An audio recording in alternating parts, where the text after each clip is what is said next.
Hi, everybody. We're back. You notice my pretty new headset. My husband bought that for me. So thank you, Mr. Keep. Uh, we are picking up with Seamus Heaney's Beowulf. And when we left off, Beowulf had defeated Grendel's mother, and he is about to come back in triumph to Hrothgar's court.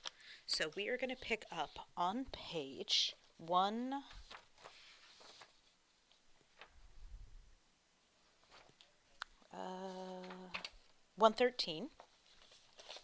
Okay. On line 640, 640, 1644. Okay. Beowulf and his men are coming back from the lake. They've got Grendel's decapitated head in their, well, not in their hands because it's so big, they're actually carrying it on spears and it's bending the spears. And the hilt of the sword that Beowulf used to decapitate Grendel and his mother, the shaft of the sword has melted away. So it's just the hilt, it's just the handle and the crossbar. Okay. In he came then, the Thane's commander, the arch warrior, to address Hrothgar. His courage was proven, his glory was secure. Grendel's head was hauled by the hair, dragged across the floor where the people were drinking, a horror for both queen and company to behold. Yeah, you're sitting there drinking mead, having a good time, and suddenly somebody drags a giant decapitated head across the floor. Not really conducive to the digestive process. They stared in awe. It was an astonishing sight. Beowulf, son of Ecgthro, spoke. So, son of Healfdene, prince of the Shieldings, we are glad to bring this booty from the lake. It is a token of triumph, and we tender it to you. Tender means to give, like legal tender. I barely survived the battle under the water. It was hard fought, a desperate affair that could have gone badly if God had not helped me. The outcome would have been quick and fatal. Although hunting is hard-edged, I would never bring it to bear in battle, but the Lord of Men allowed me to behold, as he often helps the unbefriended, an ancient sword shining on the wall, a weapon made for giants, there for the wielding. Then my moment came in combat, and I struck the dwellers in the den. Next thing, the Damascened sword blade melted. It bloated and burned in their rushing blood. I've wrested the hilt from the enemy's hand, avenged the evil done to the Danes. What was due. And this I pledge, O Prince of the Shieldings. You can sleep secure with your company of troops in Heorot Hall. Never need you fear for a single thane of your sept or nation, old warriors and young, that laying waste of life that you and your people endured of yore. So you don't have to be scared anymore. I've killed all the demons. It is now safe to be in Heorot. Now, why would the poet include the thing we just read? Well, remember we did this the other time, where this poem would be, performed over a period of time. So this is a good opportunity as Beowulf is telling the story to someone new. One, to give praise to God, right? One of those elements of Anglo-Saxon. Mm-hmm. And two, it's a good way that if people are walking into the story, if they've restarted it, it's a good place to start because it's got a little like, last time on Beowulf. And because Beowulf is telling Hrothgar, it gives an opportunity to repeat that information. Then the gold hilt, the sword, was handed over to the old lord, a relic from long ago to the venerable ruler. That rare smith work was passed on to the prince of the Danes when those devils perished. Once death removed that murdering, guilt-steeped, God-cursed fiend, eliminating his unholy life. So Beowulf killing Grendel and his mother was actually like God doing it. And his mother's as well. It was willed to that king who of all the lavish gift lords of the north was the best regarded between the two seas. So the fact that he's getting this like awesome giant ancient treasure is a demonstration of how important Hrothgar is.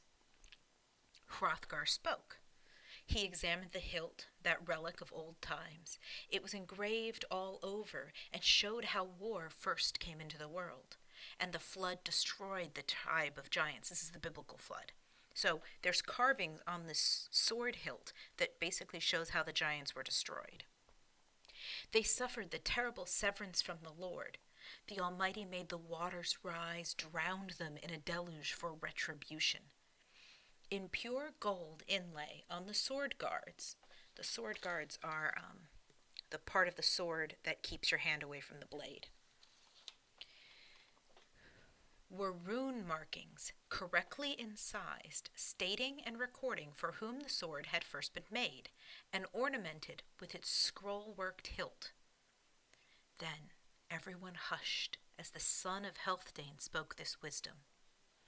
A protector of his people, pledged to uphold truth and justice and the American way, and to respect tradition, is entitled to affirm that this man was born to distinction. Beowulf, my friend, your fame has gone far and wide. You are known everywhere. In all things you are even-tempered, prudent, and resolute. So I stand firm by the promise of friendship we exchanged before. Forever you will be your people's mainstay and your own warrior's helping hand. Heremond was different, the way he behaved to Eckwall's sons. His rise in the world brought little joy to the Danish people, only death and destruction. Okay, who this guy was, this other king, Heremond, we don't know, and let's be honest, we don't care.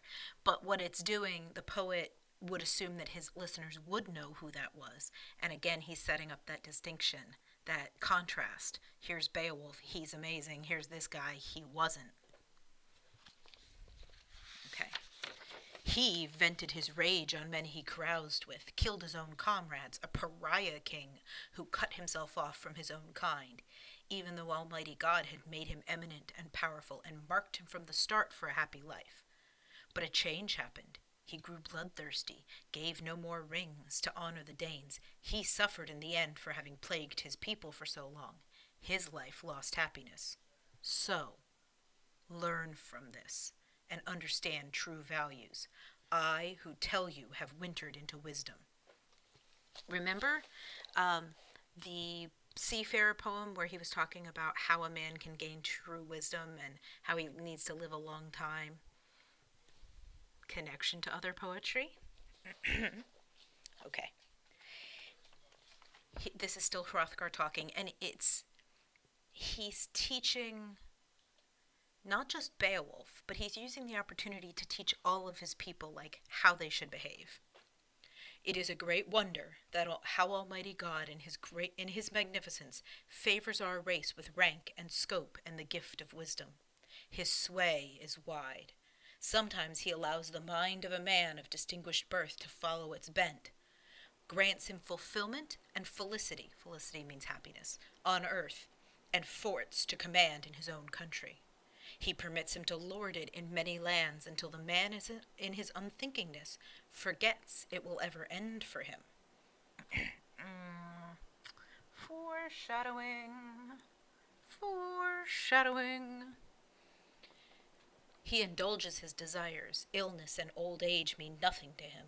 His mind is untroubled by envy or malice or the thought of enemies with their hate-honed swords.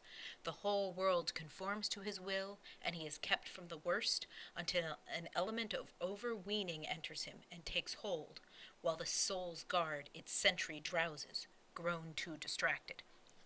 So sometimes men, powerful men, get so much power and get so comfortable and get so, everybody does everything they want, right? So they never get inconvenienced. And they get so comfortable in that power that they think it's deserved and that that's always how it's going to be. So they let their guard down, right? A killer stalks him, an archer who draws a deadly bow, and then the man is hit in the heart. The arrow flies beneath his defenses. The devious promptings of the demons start. His old possessions seem paltry to him now. He covets and resents, dishonors custom and bestows no gold. So this arrow that hit this theoretical guy isn't a physical arrow. It's a metaphorical arrow. What he gets hit with is greed, complacency. When you get too much, then you want more and more and more. And so he stops honoring, he stops giving out gold, he stops being a good king. And because of good things that the heavenly powers gave him in the past, he ignores the shape of things to come. And then, finally, the end arrives, when the body he is lent collapses and falls prey to its death. Ancestral possessions and the goods he hoarded are inherited by another, who lets them go with a liberal hand, which is what you're supposed to do, right? To be a good king, you're supposed to give gifts, you're supposed to give gold, you're supposed to reward your loyal followers. Yeah? O flower of warriors, Beowulf, beware of that trap. Choose, dear Beowulf, the better part, eternal rewards. Do not give way to pride. For a brief while your strength is in bloom, but it fades quickly, and soon there will follow illness, or the sword to lay you low, or sudden fire, or surge of water, or jabbing blade, or javelin from the air, or repellent age. Your piercing eye will dim and darken, and death will arrive, dear warrior, to sweep you away. So don't get too comfortable here, Beowulf. I know you're all that in a bag of chips right now, but don't get too comfortable, because someday you will be weak, and some days you will be ill, and you will be vulnerable. Just so I ruled the Ring-Danes' country for 50 years, defended them in wartime with spear and sword against constant assaults by many tribes. I came to believe my enemies had faded from the face of the earth. Still, what happened, and what he means what happened is Grendel and all, what happened was a hard reversal from bliss to grief. Grendel struck after lying in wait. He laid waste to the land, and from that moment my mind was in dread of his deprivations.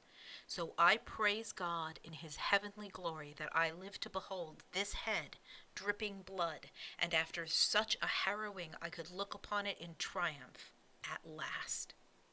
Take your place, then, with pride and pleasure, and move to the feast. More feasting! Tomorrow morning our treasure will be shared and showered upon you. Okay, so we are getting major epic traits, right? The giving of treasure, or the giving of precious things, more feasting, lessons, where he's like, this is exactly what you're supposed to learn. Okay. Now, let's see what the feast is like. We're picking up on page 123, line 785. The Geat, Beowulf, was elated and gladly obeyed the old man's bidding. He sat on the bench, and soon all was restored the same as before. Happiness came back.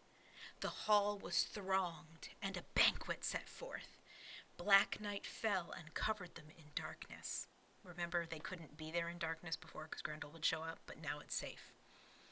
Then the company rose for the old campaigner. The gray-haired prince was ready for bed, and a need for rest came over the brave shield-wielding Geat. Well, no kidding. Of course Beowulf's tired. He's had a long day. He was a weary seafarer, far from home. So immediately a house guard guided him out, one whose office entailed looking after whatever a thane on the road in those days might need or require. It was noble courtesy. So there's a servant specifically for looking after visiting important people. That great heart rested. The hall towered, gold-shingled and gabled, and the guest slept in it, until the black raven with raucous glee announced heaven's joy, and the hurry of brightness overran the shadows. So he gets to sleep through the whole night for the first time in forever. Warriors rose quickly, impatient to be off. Their own country was beckoning the nobles, and the bold voyager longed to be aboard his distant boat. They want to go home. They've had adventures, they've had feasting, it's been great, but now they want to go home. You get it. Then that stalwart fighter ordered Hrunting to be brought to Unferth, and bade Unferth to take the sword and thanked him for lending it. So he's not going to tell Unferth that this sword was stupid and didn't work. He's giving it back to him, saying, "Thank you for lending this to me. This was super helpful." He said he had found it a friend in battle and a powerful help. He put no blame on the blade's cutting edge. He was a considerate man. Like, it's not the blade's fault that it was a giant monster who couldn't be killed by weapons, right? He's doing like a really good kindness to Unferth, being really generous of spirit. Okay. And there the warriors stood in their war gear, eager to go, while their honored lord approached the platform where the others sat. So Hrothgar's sitting on like a platform on his throne, and Beowulf is approaching him. The undaunted hero addressed Hrothgar. Beowulf, son of Ecgthraus, spoke. "Now we, who crossed the wide sea, have to inform you that we feel a desire to return to Higlock. Here we have been welcomed and thoroughly entertained. You have treated us well. If there is any favor on earth I can perform beyond deeds of arms I have done already, anything that would merit your affections more, I shall act, my lord, with alacrity." To do something with alacrity means to do it quickly. "If ever I hear from across the ocean that people on your borders are threatening battle as attackers have done from time to time, I shall land with 1,000 thanes at my back to help your cause. Higlock may be young to rule a nation, but this much I know about the King of the Geats. He will come to my aid and want to support me by word and action in your hour of need, when honor dictates that I raise a hedge of spears around you." Okay, Beowulf is pledging his support to Hrothgar in case there's ever a war or a battle. Not only that, he's pledging his king's support. So he's allying the countries. Then, if Hrethric should think about traveling as a king's son to the court of the Geats, he will find many friends. Foreign places yield more to one who is himself worth meeting.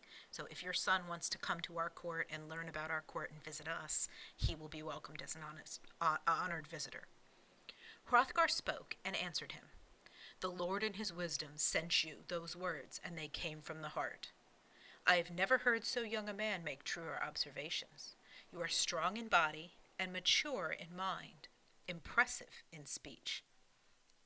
If it should come to pass that Hrethel's descendant dies beneath a spear, or if deadly battle or the sword blade or disease fells the prince who guards your people, and you are still alive, I firmly believe the seafaring Geats won't find a man worthier of their acclaim as their king and defender than you, if only you would undertake the lordship of your homeland." So he's saying, Beowulf, you're strong, you're smart, and you're diplomatic. You speak well to other people. You know the things to say to be respectful. If ever your king dies, heaven forbid, you would be a great king. My liking for you deepens with time, dear Beowulf. What you have done is to draw two people, the Geat nation and us neighboring Danes, into shared peace and a pact of friendship, in spite of hatreds we have harbored in the past. For as long as I rule this far-flung land, treasures will change hands, and each side will treat the other with gifts across the Gannet's Bath, over the broad sea. Gannet's Bath, isn't that a great way to say like a section of water? It's where the birds go wash. The world prows will bring presents and tokens. I know your people are beyond reproach in every respect, steadfast in the old way with friend or foe. So their two people aren't going to fight anymore. They're now going to be united kingdoms and allies. Okay. Then the earl's defender furnished the hero with 12 treasures and told him to set out, sail with those gifts safely home to the people he loved, but to return promptly. Like, y'all come back now, you hear? And so the good and gray-haired Dane, that high-born king, kissed Beowulf, embraced his neck, and broke down in sudden tears. You ever done that? You're saying goodbye to somebody and you think you're being all like, and then you realize they're really going and you can't help yourself crying. Two forebodings disturbed him in his wisdom. Okay, the king's worried about two things, but one was stronger. Nevermore would they meet each other face to face. He's afraid he's never going to see Beowulf again. And such was his affection that he could not help being overcome. His fondness for the man, this is the second one, was so deep founded it warmed his heart and wound the heartstrings tight in his breast. He just loves this guy. The embrace ended, and Beowulf, glorious in his gold regalia, stepped the green earth. Straining at anchor and ready for boarding, his boat awaited him. So they went on their journey, and Hrothgar's generosity was praised repeatedly. He was a peerless king, until old age sapped his strength and did him mortal harm, as it has done so many. So Hrothgar's a great king until he gets old and he gets sick. Okay, we're going to, I think that's a good place to stop. No, let's do a tiny little bit more, and let's see the guys get on their ships, and then we'll stop. Down to the waves, then, dressed in the web of their chainmail and war shirts, the young men marched in high spirits. The Coast Guard spied them. Remember the Coast Guard from earlier? Thanes setting forth the same as before. His salute this time from the top of the cliffs was far from unmannerly. He galloped to meet them, so he's not rude like he kind of was before. He's now really respectful. He galloped to meet them, and as they took ship in their shining gear, he said how welcome they would be in Geatland. Again, y'all come back now, you hear. Then the broad hull was beached on the sand to be cargoed with treasure, horses, and war gear. So they pull the boats up on, they were in the water sort of offshore, and they pull them onto the shore to get all their stuff onto the boats. The curved prow motioned, the mast stood high above Hrothgar's riches in the loaded hold. The guard who had watched the boat was given a sword with gold fittings, and future days that present would make him a respected man at his place on the mead bench. So the guy who's been guarding the boat gets a reward, and that in future days makes him, gives him honor. Then the keel plunged and shook in the sea, and they sailed from Denmark. Okay, so we'll stop there. Beowulf has been honored by the king. He's been respected. He's been given all this treasure, and he's left to go home. And we are on page 131. Okay, and our story goes until page 213. So we've only got 80 pages left. When we pick up next time, we are going to look at how is Beowulf received by his own king, and as time passes in his land, what happens to Beowulf. And then we're going to get into the actual dragon. So you can add to your notes on this, but there isn't a specific place for this section. So if you want to just add notes here and there, you can. You do not owe me notes on this video. Okay?